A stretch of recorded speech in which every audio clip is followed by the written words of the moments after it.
Arriaga. We're going to pick up on chapter 8 from John Maxwell's book on the 15 Invaluable Laws of Growth, again by John Maxwell. So if you have the PDF, we'll start on page 143. So 143, just a reminder that I use the acronym SOAP whenever I'm going over the material. S stands for the study, the section, the statement, and what did the person say. If you were listening to a podcast or a lecture, as an example. In this case, we are studying chapter 8, which says the law of pain. Good management of bad experiences leads to great growth. And then it's a quote by John McDonald that says, every problem introduces a person to himself. The O in SOAP, SOAP, is observations. So what are your between 1 and 3 observations that you are making from the material? So basically, I read the material, I read this paragraph, I read this section, I read this line, and this is how it spoke directly to me. This is what it means to me. Or it could be indirectly, which means that I read the material and it reminded me of X, Y, or Z. Or I heard somebody say something when it was their turn to share their comments, and that brought some intuition into me. It spoke to me this way. And so I always try to highly encourage people to share, especially those, because that is intuition. That is either God or spirit or the universe or the quantum field speaking to you. It's giving you a message, and I think that you should really pay attention to what it's saying and act on it. A is application. So if you had an opportunity to apply what you are learning within the next 24 to 48 hours, how would you apply it? Where would you apply it? This is a way of reinforcing the material. So converting it from short-term memory to hopefully long-term memory. And then P is to pass it forward. We are all blessed and fortunate to be in the position that we're in. It may not be ideal, but it can certainly be much worse than it already is for some people. And so I always take this as an opportunity for you to grow, for you to share what you're learning with somebody else. There's got to be someone who looks up to you, who admires you, who listens to your voice. So that's the P. So we'll start with my first observation is on page 148. And so if I go to 148, and I'm just going to read the highlighted section in yellow below. And he's talking about these successful actors.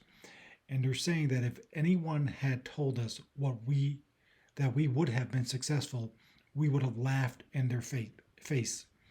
We were anything but successful actors in those days.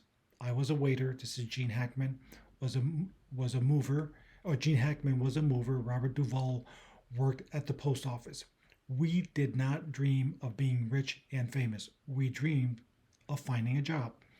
It was a time of terrible rejection, and we hated being rejected. So listen, these are famous people today. And at that time, they didn't believe or entirely believe that it was going to happen, but they had enough faith to know that it was possible. So they were acting either way, no pun acting. They were taking the actions necessary despite the current conditions and circumstances and their current results at the time. It got to the point that we used to leave our 8x10s at the door of casting agents, knock and run, just so we wouldn't have to be rejected face to face again. It was so discouraging that I seriously considered quitting and becoming an acting teacher at a university. So my observation is that I have made many mistakes in my life, and some have cost me years of pain or regrets until I learned the lesson of application and moving forward and now failing forward. So I wouldn't say that's completely easy, but it's gotten easier. So these people went through the same thing. They had their moments where they had the desired, what I call the DFS, your desired future state. This is what I want. This is what I want to be, do, have, and hopefully give. but they were facing obstacles. They were facing failures. They were facing mistakes that they were making. They were facing rejection after rejection and after rejection, but they never quit. So, despite, again, your circumstances, conditions, and results, they kept trying and trying and trying. So, that's a big takeaway. We've all made mistakes. You've all had some situations where you fail, but you just have to learn that if you have a burning desire, if this is a dream that's near and dear to your heart, that you have to take an attitude of no matter what I have to deal with, no matter what I have to endure, it's my dream and I'm going to keep moving forward no matter what. So that's observation number one. Observation number two is actually on page 151, but it sort of starts on page 150. So on 150, he's talking about his pain file. And so I'm going to read some of these because I'm sure that all of you can relate to some of these. So the pain of inexperience, the pain of incompetence, the pain of disappointment, the pain of conflict, the pain of change, the pain of bad health, of hard decisions, bad decisions, lack of making a decision, financial loss, losing a relationship, not being number one, the pain of traveling, or some case not traveling. Sometimes not having the ability to travel limits some of your growth. But sometimes when you do travel, you're making some sacrifices. You're sacrificing family time. If you have children, time with your children, you're making some significant sacrifices, and the pain of responsibility. So my second observation here is growth is uncomfortable. So when you look at your circle of influence, the circle that you live in, this is comfortable for you. But when you want to have an impact, when you want to have influence outside of that, when you want to grow, you have to go outside of that circle, and it's not comfortable. And it's not comfortable mainly because it's not familiar. So it doesn't mean that the circle that you live in, the bubble that you live in, is comfortable. You might have poor and bad results. You may not like what you have, but it's very familiar to you. So what you want to do is start stretching yourself, start growing, start expanding that circle. And so anytime, if you look at a rubber band, anytime it's stretched, it's not in its normal state. So you're going to stretch yourself. You should get to the point where you acknowledge that I have to be comfortable being uncomfortable. And then I write that as soon as you can, figure out what you are afraid of and then do it afraid. So many of the things that are holding you back have to do with fear. You're afraid to do X, you're afraid to do Y, you're afraid to do something. And so you simply have to say, I acknowledge that I'm afraid. The requirement for me to be successful does not exclude me being unafraid. I can be afraid, but I can still do things afraid. So you have to force yourself that if you want to grow, if you want to grow personally or professionally, you're going to have to do things that are uncomfortable.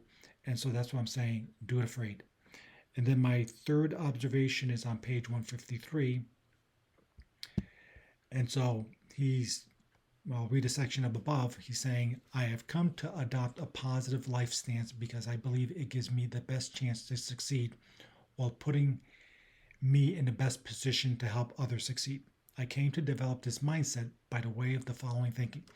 So remember, he's looking at that this is the best way for him to succeed, is having a positive mindset.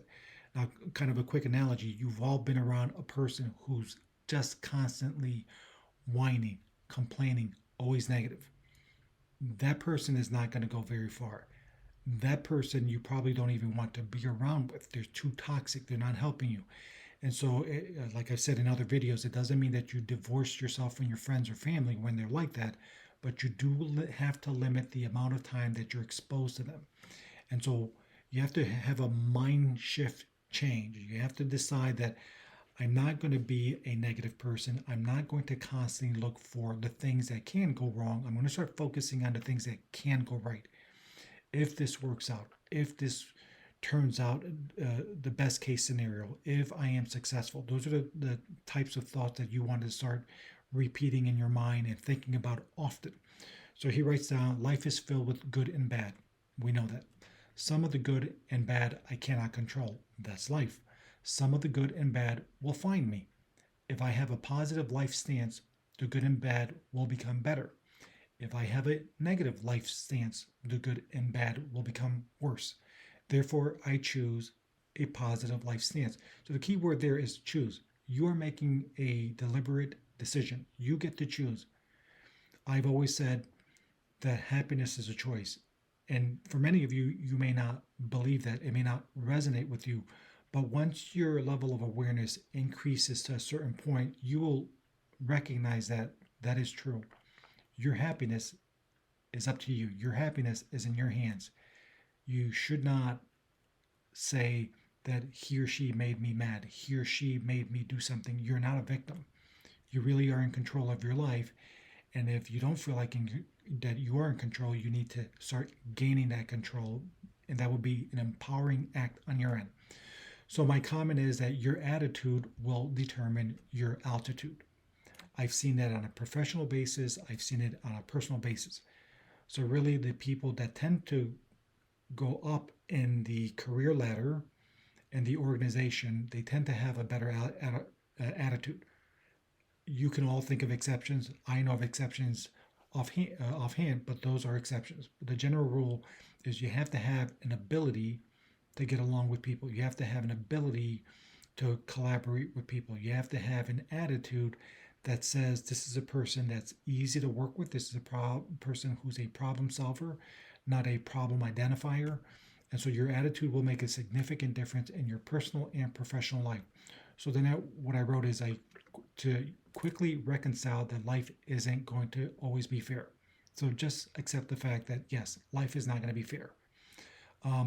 Circumstances, ideal circumstances won't always come to you.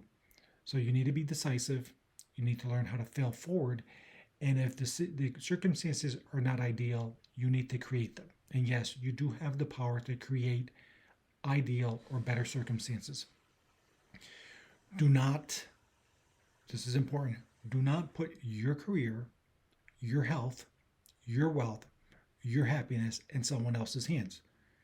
Again, don't say this person made me do this or this person made me do that. If it's meant to be, it's up to me. So if you want your condition, your circumstances, your results to change, you need to change.